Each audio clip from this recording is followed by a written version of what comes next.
So I told you this week I wanted to talk about five-star resorts, five-star all-inclusive resorts in Mexico, and what that means. And the definition of a five-star resort in Mexico is very similar to what you would find anywhere in North America. There are AAA ratings out there, and those kind of have created the backbone of what makes a 1, 2, 3, 4, and 5-star resort. And I gotta say, the bar for a 1-star property is pretty low. It's got a front desk, it's got private rooms for the guests, the rooms have toilets, running water. We are literally setting the bar at the lowest possible denominator. So when it comes to 5 stars, if you think, oh gosh, I'd love to one day stay at a 5-star all-inclusive resort, chances are you already have. You've probably stayed at many of them. And the reason is because some of the amenities that might make a resort be considered 5-star, and let's be clear, 5-star is usually their own determination. There's the resort determining if they're 5-star or not. There's tour operators determining what the star level is. There's TripAdvisor, although we've proven time and time again, and the countless lawsuits have proven that these are literally not trustworthy. So let's take that one off the list. But there's also the resort reviews that you're going to see on Google and other places. So that aside, what makes up a 5-star resort? Well, it's basically the amenities. We're talking about whether or not they've got a restaurant on site, a bar, a gym, a pool, a swimming pool. That's a pretty big one. So boom, they're pretty much all 5 stars.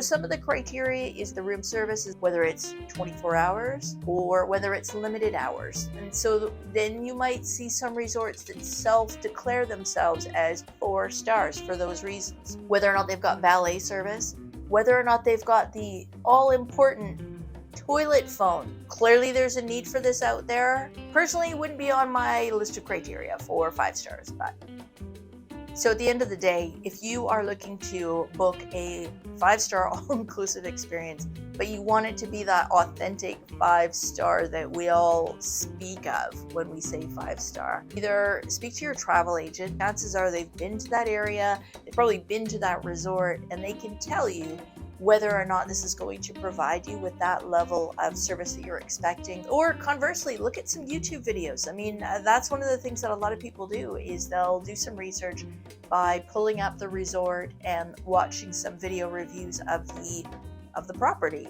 I've sort of switched up my videos of properties. I've done this to provide information and to help you guys out so that you can not only hear what my opinion is of it, but you can also see for yourself. My goal of these videos has just been to provide you with the information so that you can decide for yourself if that property is right for you. So I hope you find this useful. Again, 5 stars is a loosey-goosey term, but the main thing is, if you have your expectations set, that you know that this 5-star is here and this 5-star is down here, at least you can know what to expect going in. If you're okay with this 5-star being casual, kind of hot dogs and burgers and fries for lunch at the buffet, and for whatever reason they still consider themselves 5 stars because maybe they've got water slides and a lazy river and amazing pools, but when it comes to food and beverage, maybe they're more average, and maybe you're okay with that. But at least you know that going in. Whereas if you're looking for that 5-star luxury experience, you want to get dressed up a little bit for dinner, and you want to have the most amazing steak dinner where you can literally almost cut it with your fork, as well as a variety of, bespoke cocktails. Some kind of concoction that is just going to knock your socks off. As long as you know what to expect going in, you're going to have a really good time. If you go to that really fancy resort, it makes you feel like it's pretentious and you're not comfortable, you're not going to have a good time. If you go to this lower end 5-star property and it's super casual and you're wanting more of a elegant experience, then you're going to be disappointed with that. So I know this whole 5-star thing is kind of confusing, kind of non-informative, but I hope this video gives you a little bit more clarity into what you don't know about 5 stars. So if you found this video useful, please consider giving it a thumbs up, and don't forget to subscribe so you don't miss out on future videos. And we'll see you on the next one.